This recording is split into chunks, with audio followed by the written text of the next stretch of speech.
கர்த்தருக்கு ஸ்தோத்திரம். இந்த நாள் தேன்துளி நிகழ்ச்சியிலே உங்களை நான் மீண்டும் சந்திப்பதில் அதிக மகிழ்ச்சி அடைகிறேன். இந்த நாள் கர்த்தர் உண்டு பண்ணின நாள். இதிலே நாம் மகிழ்ந்து களி கூறுவோம்.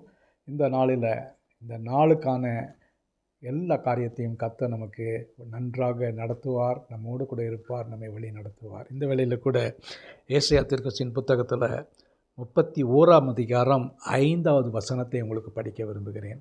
இந்த இடத்துல இந்த வசனத்தை நான் படிக்கும் பொழுது, எப்படி இஸ்ரவேலை தேவன் காக்கிறவராய் இருக்கிறார், தம்முடைய ஜனங்களை, இஸ்ரவேல் என்பது தம்முடைய ஜனம், அந்த ஜனத்தை அவர் எப்படி எந்த விதத்தில் காக்கிறார்.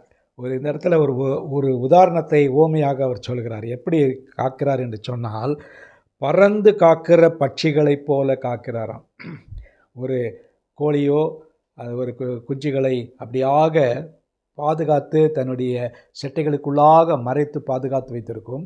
அப்போது ஒரு ஆபத்து வருகின்ற வேளையில் அந்த கோழியானது பறந்து வந்து எதிரியை தாக்குமா, பறந்து வந்து அட்டாக் பண்ணும். அதை போல தேவன் என்ன சொல்கிறார், அவர் இந்த இஸ்ரவேல் மக்களை அவர் உன்னிப்பாக கவனித்து கொண்டு அவர்களுக்கு எதிராக உருவாகிற எந்த ஆயுதமோ எந்த ஒரு சக்தியோ எதுவாக இருந்தாலும் அவர் எப்படி தற்காக்கிறார் என்று பார்த்தால், பறந்து வந்து காக்கிற பட்சி, ஒரு பட்சியானது எப்படி வந்து தன்னுடைய குஞ்சுகளையும் மற்ற காரியங்களையும் காக்கிறதோ அதுபோல அவர் காக்கிறவராயிருக்கிறார். சேனைகளின் கர்த்தர் எருசலேமின் மீன் ஆதரவாக இருப்பார்.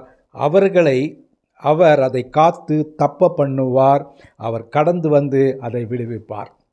இஸ்ரவேலுக்கு அவர் செய்யக்கூடியதான காரியம், அவர் அதை தப்ப வைப்பார், அதை விடுவித்து காப்பார். இப்படி சொல்கிறதுனால ஏதோ இஸ்ரவேலுக்கு தான் இது நடக்கிறது என்று நினைக்க வேண்டாம். இன்றைக்கி ஆவிக்குரிய இஸ்ரவேலராய் நாம் காணப்படுகிறோம். அவருடைய பிள்ளைகளாக இருக்கிறோம்.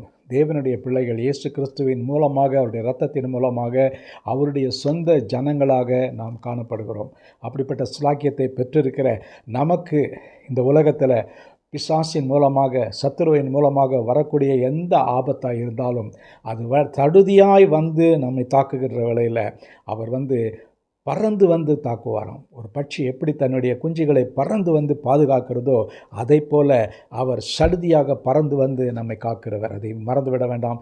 இந்த நாளில் நமக்கு எத்தனையோ ஆபத்துகள், மோசங்கள், வழியில் விக்கனைகள் வரலாம், விபத்துகள் வரலாம். அப்படிப்பட்ட நேரங்களிலே அவர் பறந்து வந்து பட்சிகளை காக்கிறது போல நம்மை காக்கிறார், நம்மை தப்பு வைப்பார், அவர் நம்மை விடுவிப்பார். நல்ல ஆண்டவரே, உம்மை நன்றியோடு துதிக்கிறேன், ஸ்தோத்திரிக்கிறேன்.